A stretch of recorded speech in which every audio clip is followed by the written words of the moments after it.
Hey guys, it's Mia trying to stay consistent.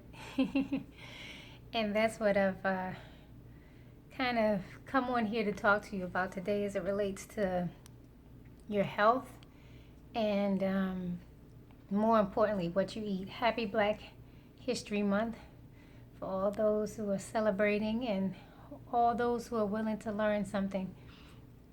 Happy Black History Month. Well, this should be Black History all year long because we're a part of American history. But nonetheless, I'm coming to talk to you about how we can put things into action. And there's like a scripture that I read. It says that we're constantly learning and ever learning, but we're never coming to the knowledge of the truth. So I'm just specifically talking about what we put into our body is so very important because right now we're going through, of course, a huge pandemic where a lot of people are struggling for their health, and a lot of people understand the retrospect of having to deal with a problem in the midst of a problem and thinking like, what would I have done better, or how I didn't value something that I had, like good health, when you don't have it. So it's easy to say, like, when you're sick, like, I wish I was healthy. But do we really actually take care of our health and look into putting those things that we know we should do into practice? So more so just coming to give you a little bit of encouragement and tips on how we can focus on putting what we've known, what we've learned, all of the YouTube videos, all of the things we've read, all of the books we've bought, how many classes we've signed up for, all of the personal training sessions, all of the stuff that we've learned and learned and learned, how we can put that into practice, because it's hard, it's not easy. So in more of a general way, I would say try to take down a journal or use a calendar. That's one way I do it because it is tough to try to stick to something and be consistent, like this video. And use your calendar. So if you have a calendar of events that you normally hang on the wall, or if you use your phone and you put it in your Google Calendar or your iCloud calendar that's hooked up to your phone, put on it an alarm for your meals, or you can mark down and put in the notes like what you've eaten for the day. If you know that the evening time is the hardest time for you to stick to, not eating sweets and cookies and cakes and stuff like that, try to put a dead stop to when your last meal should be. Because typically we don't really snack, very crazily during the day. It's normally in the evening when you're sitting and, relaxing, you finish work, you're watching TV, you just want to relax and nibble on something. So that's a good way of keeping track. Use a calendar, and on that calendar, if your goal is not to eat past 6:30 p.m. or 7 p.m., you would give yourself an X for each day that you do that. Now, if you mess up, that's okay. The next day, you're going to try to get back on track, but you're not going to beat yourself up and, quit. You will continue to do it. There is a saying that it takes 14 days to create a habit.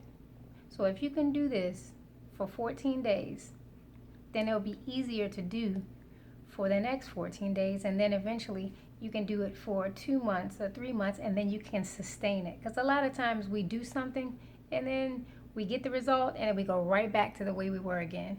So the thing is, now in this time of our lives, we need to be consistent with whatever we do. Because anybody can do something and be successful really quick, but can you maintain that success of eating healthy, maintaining your weight for the long run? So that can help you to say, now I can make a 3-month goal after being successful for 1 month. Now my next goal is to make it to 3 months. And then you'll eventually be into the warmer months where we're outside, we're not cooped up in the house, it's not dreary out, and we have more sunlight, and your body can get more natural vitamins. So, number one, use a calendar Mark down the times that you want to stop eating and put an X when you're successful at doing that.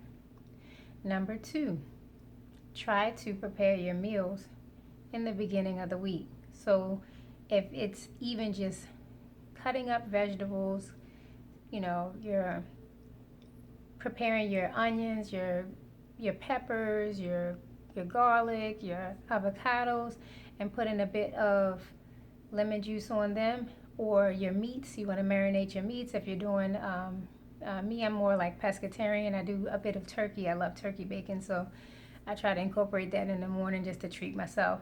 But you can just, if you want to do your salmon, you can marinate your salmon overnight or the day before. Put a few steaks of salmon in a bag, throw it out, clean it of course, and then marinate your salmon. The biggest thing is prepping your meals before you have to eat. So now that you're not just randomly snacking on just anything, you can understand that, hey, I already have everything prepared. All I have to do is pretty much dump it in the pan, pop it in the oven, and it will decrease your anxiety of, oh, what should I eat, or snacking on bad things. Always keeping around some pre-cut vegetables. You can normally just kind of dip them into a little salad dressing, low fat, or some of your favorite dressings that are a little bit higher fat, but just in a smaller portion. And dip the vegetables in because the calories are low, but the density of the vegetables high, so it takes up a lot of space in your stomach. So number 1, use your calendar. Number 2, prepare your foods. Cut them up, have them already in bins in the refrigerator and Tupperware so you can easily just pull them out. Number 3, try to incorporate regular exercise. It helps because 80% of your goals are diet related or what you eat, but 20% is being physically active. The reason being is because African Americans, this is especially for you if you can just listen in, we have the highest rate of diabetes because of our eating habits.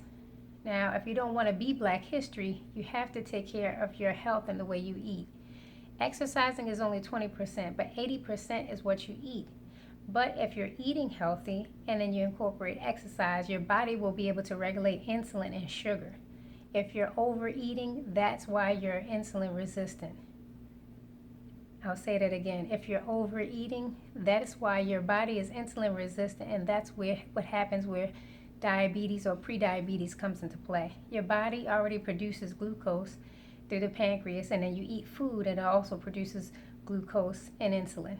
So if you constantly keep cramming your body with glucose and insulin and food and food and food, your body can't process it.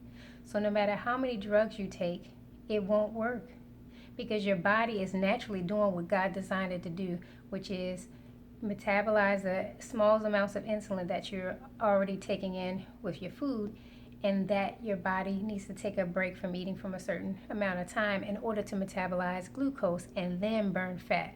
But if you're constantly giving your body food, it doesn't burn the glucose, it doesn't burn fat, it keeps storing it, and you become inflamed. With the blood pressure goes up, the blood vessels constrict. So now you're trying to give the body too much of what it already has. So the biggest thing is trying to incorporate some physical activity to lower the blood sugar naturally by using the calories that you eat in exercise. So let's review. Number 1, use a calendar, marking off the times with the X that you want to stop eating and giving yourself an X if you're successful. Number 2, preparing your foods, prepping all of the things that you're going to eat. Number 3, incorporate exercise. I would say that every day that you eat, that's the days that you want to stay physically active, even if it's just walking for 30 minutes. Now, intense exercise, you want to limit that to maybe 5 days a week with exercising with weights or machinery in the gym. But at least move every day because why? You're eating every day, even if it's just walking up and down the steps a few times. So those are my 3 tips on how to put what you have learned all these years into practice. Start now, because the excuses, it can only last for a certain amount of time before you become more disappointed in yourself, because this is the only thing that you can control is your body. So I wish you all the best, and definitely it's something that you can accomplish. So try to do those things, and I hope you're successful and you take care.